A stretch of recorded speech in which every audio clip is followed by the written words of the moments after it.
Whoa, my eyes look big, like a fish. Glob, glob, glob. My hat makes me look like an elf. I'm an elfish. Merry Christmas, I live underwater.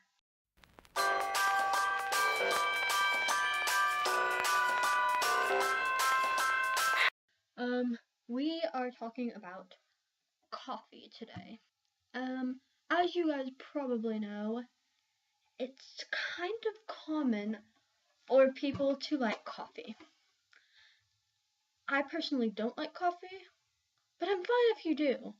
The only thing is, some people take it too far. And that is part of what we will be talking about today. The first type of person who tends to take their coffee too far is the high school student.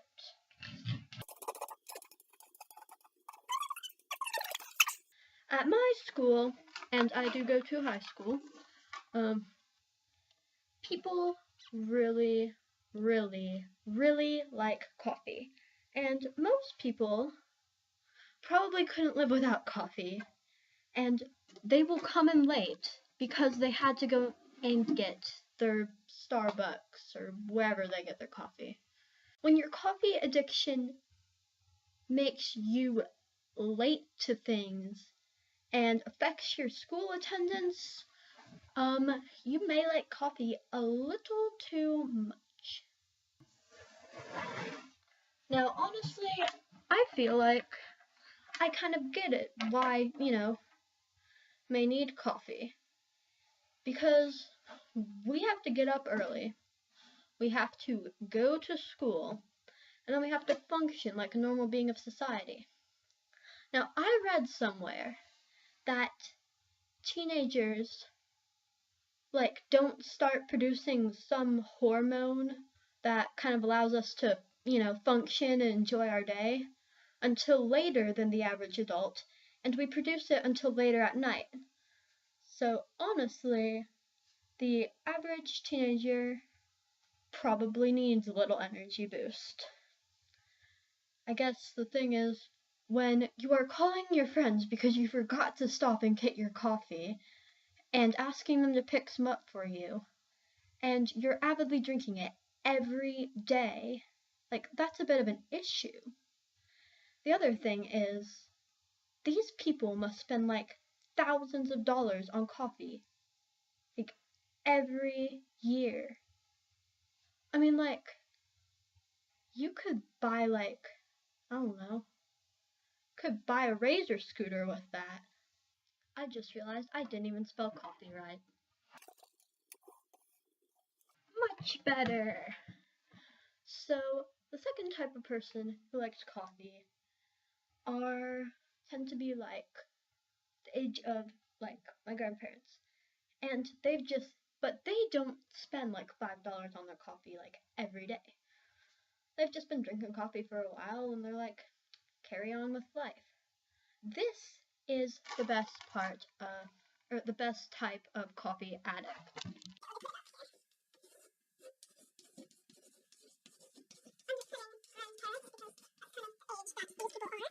And honestly, they know how to do, coffee. They don't spend a bunch of money on it. They make their own coffee.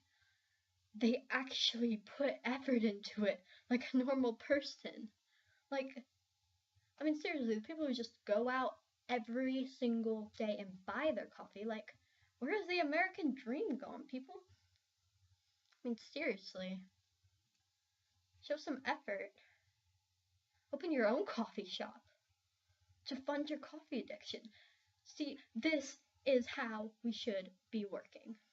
The last type of person who can truly be addicted to coffee is the late night worker.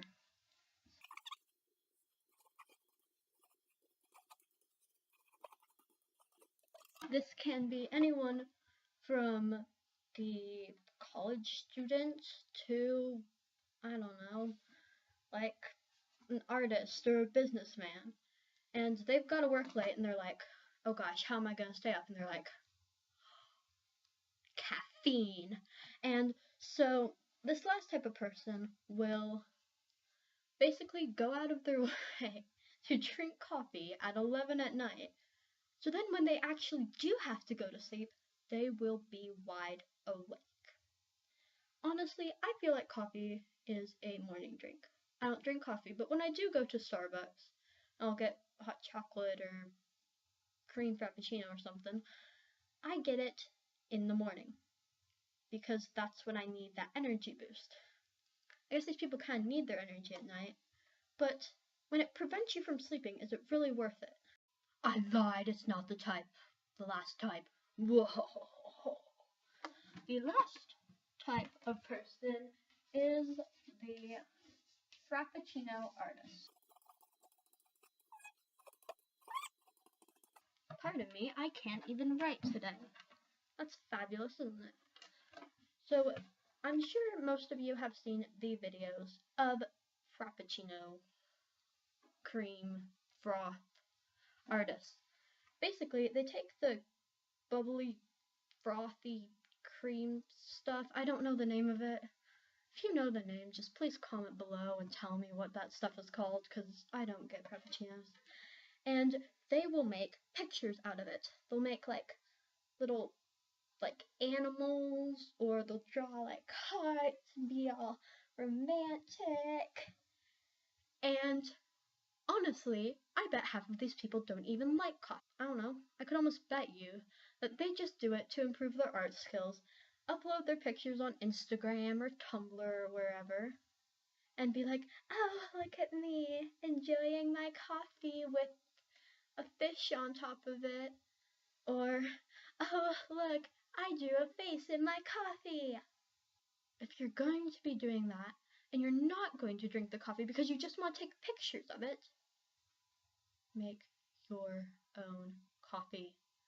Because they're always taken to coffee shops. Like, no one ever just makes their own coffee and does their art.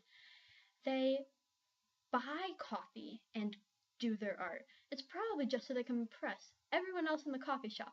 Everyone in the coffee shop's gonna be like, oh my gosh, this person can sculpt using Frappuccino froth. Their artistic talent is just wow, fluffy. All in all, coffee has had a pretty big impact on our society. Now, I don't live in that big of a town. I actually live in quite a small town, like 200,000 people. And every time I go to Starbucks, there are like 40 people in line. Granted, I do go in the morning, and I know it's probably busier in the morning, but still. Like, when I have to wait for like half an hour just so I can get my Starbucks. Like, seriously. They need a more efficient way to do it, like multiple lines. Like, just make the coffee shop bigger, and then just have like 5 lines, and, you know, more employees, and they can just like keep going and, you know, get me my drink faster.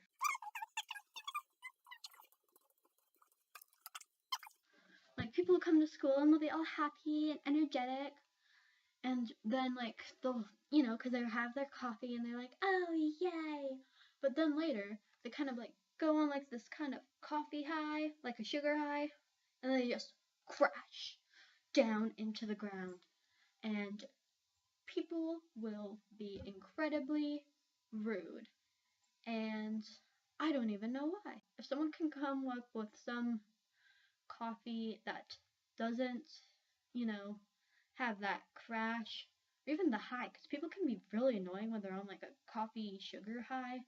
They'll just, I don't know, they'll just be almost too perky in a way. So if you're looking for something to invent a coffee that can give people energy but doesn't affect their attitude.